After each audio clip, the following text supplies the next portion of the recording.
সম্মানিত সভাপতি, বিএনপির সংগ্রামী মহাসচিব, এলজিআরডি মন্ত্রী মির্জা ফখরুল ইসলাম আলমগীর, মাননীয় প্রধান অতিথি, বিশেষণ কি দিবেন, নিজেই রাগ করেন, বলেন বিশেষণ দিবেন না। শুধু এইটুকু বলতে পারি যে বঞ্চিত ছিল মানুষ 17 বছর তার নাগরিক অধিকার থেকে ভোট দিতে পারেনি।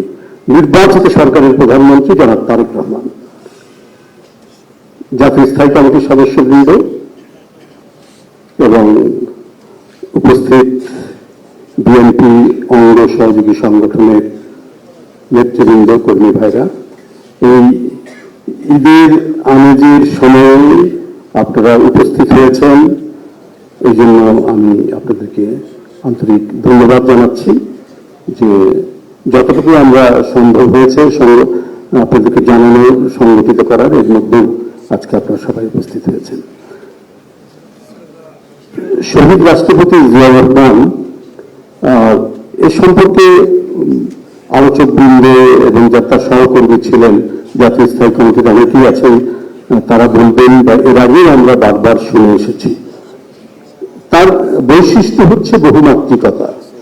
এমন একটি প্রতিষ্ঠান, ইনস্টিটিউশন, যে একটি বিষয়ের উপরে অনেকক্ষণ বলা যায়, কি শিক্ষানীতির ক্ষেত্রে, কি কৃষি নীতির ক্ষেত্রে, কি বিজ্ঞানের ক্ষেত্রে, কি বৈদেশিক নীতির ক্ষেত্রে, যেদিকেই যায় না কেন অনেকক্ষণ সেই বিষয়টি বলতে পারবেন যারা আছেন, তার বিষয়ে যারা গবেষণা করেছেন, কথা বলেছেন। আমরা যারা কর্মী, আমরা তখন প্রায় ফার্স্ট ইয়ার সেকেন্ড ইয়ারে করে আমরা কিছুটা দূর থেকে দেখেছি, কিন্তু যারা তার ঘনিষ্ঠ সহকর্মী ছিল অনেকের কাছেই শুনেছি যে সবচেয়ে যে বিষয়টি আমি বলবো সেটা হলো যে তার তো মানে রাষ্ট্রনায়ক হিসেবে যে কাজগুলো, তার তো এক অনবদ্য যে দৃষ্টান্তগুলো আছে,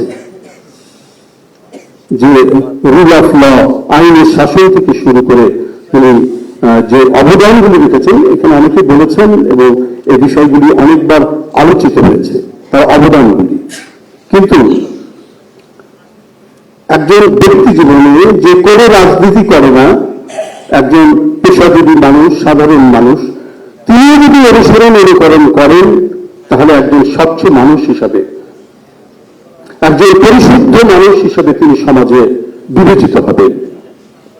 একটা চিঠি পড়েছিলেন আব্রাহাম লিঙ্কনের, অসাধারণ একটি চিঠি। তার ছেলেকে একটি স্কুলে ভর্তি করার পরে তিনি স্কুলের হেডমাস্টারকে বলেছেন, আমি আমার সন্তানকে আপনার স্কুলে পাঠালাম, আপনি সেই শিক্ষাই দেবেন, তাকে বলবেন নকল করার চেয়ে অকৃতকার্য হওয়া অনেক ভালো, $5 কুড়িয়ে পাওয়ার চাইতে $1 পরিশ্রম করে উপার্জন করা অত্যন্ত শ্রেয়, এবং নীরব হাসির গোপন সৌন্দর্য তাকে শেখাবেন। এরা হচ্ছে রাষ্ট্রনায়ক। কি অসাধারণ চিঠি স্কুলের হেডমাস্টারকে লিখেছে। আরো কথা আছে, আমি অতগুলো মনে নেই, এইটুকু আমি বললাম। রাষ্ট্রপতি জিয়াউর রহমান তো তাই। আমাকে রাজশাহীর এক এমপি ওই সময় বলেছেন যে এই যে মে জুন মাসে আম হয়, প্রচুর রাজশাহীতে আম হয়, এক ঝুড়ি আম নিয়ে এসছেন প্রেসিডেন্টের কাছে, একবার বঙ্গভবনে নিয়ে গেছেন। তো সবার সাথে কথা বলতে দেখেছেন যে এই তার নাম ধরে বলেছেন কি ব্যাপার, তো স্যার আপনার জন্য এনেছি বলে দিলাম। উনি উঠে আসলেন, উঠে এসে আমের ঝুড়িটা ধরে ওই যে করিডোর আছে ইয়ের মধ্যে, বঙ্গভবনের মধ্যে, ওখান থেকে ওটা ফেলে দিলেন। তো সাহস কম না, আমাকে আম দিতে এসছো। এই যে হচ্ছে ক্যারেক্টার, বৈশিষ্ট্য, এখানে আলোচনাও করেছেন যে তার অন্যান্য বিষয় নিয়ে, কিন্তু তার যে সমস্ত মানে একজন ব্যক্তি মানুষ, আমি বললাম যে বিএনপিও করেন না, রাজনীতি করেন না, কিন্তু একজন ব্যক্তি মানুষ হিসেবে পরিশুদ্ধ থাকার যে জায়গাটি, তার স্বল্পাহার, তার পরিমিতি বোধ, পরিমিতি খাবার, তার মানে দূরদৃষ্টিতে, এগুলো তো আছেই, কিন্তু এই যে জীবনযাপনের ক্ষেত্রে একজন রাষ্ট্রপতি হিসেবেও যেভাবে জীবনযাপন করেছেন, এটা যদি আমরা অনুসরণ করি, এটাকে যদি আমরা অনুকরণ করি, নিঃসন্দেহে এই রাষ্ট্রের সমাজকে একজন এই ধরনের ব্যক্তি মানুষের সংখ্যা যখন বাড়বে, এই দেশকে আমরা একটি সমৃদ্ধশালী দেশ, শক্তিশালী দেশ এবং অধিকাংশ মানুষই ভালো মানুষ হিসাবে বিবেচিত হবেন। অপরাধ কমে যাবে, অপরাধীদের দৌরাত্ম্য কমে যাবে। এটা একটি দিক। আরেকটি বিষয় আমি বলবো, আমি দেখলাম সেটা হলো যে বিরোধী দলের একজন নেতা তিনি বলেছেন যে এই যে কোরবানির হাটটাট গেল, যে সরকারের পক্ষ থেকে বলা হয়েছে যে পদক্ষেপ না হবে, চাঁদাবাজি করা যাবে না, কিন্তু চাঁদাবাজি যাদের বৈশিষ্ট্য তারা কি চাঁদাবাজি বন্ধ করে? টেলিফোনেও চাঁদাবাজি করা হচ্ছে। তো আমি তাদের উদ্দেশ্যে বলতে চাই, দেখুন আমি আর যাই করি, বেশি লেখাপড়া করতে পারি না, বই টই পড়তে, খবরের কাগজের হেডলাইনগুলো তো পড়তে পারি।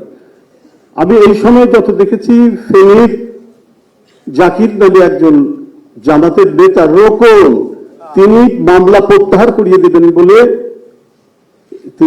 চাঁদা নিয়েছেন এবং সেটির যখন পত্রপত্রিকায় এসছে তখন তাকে বহিষ্কার করেছে। শুধু তাই নয়, ফেনী নদীর বালু মিরেশ্বরের দুই জামাতের নেতা, একজনের নাম জাহাঙ্গীর, একজনের নাম রবিউ, তারা সেই বালির ঘাট দখল করতে গেছে।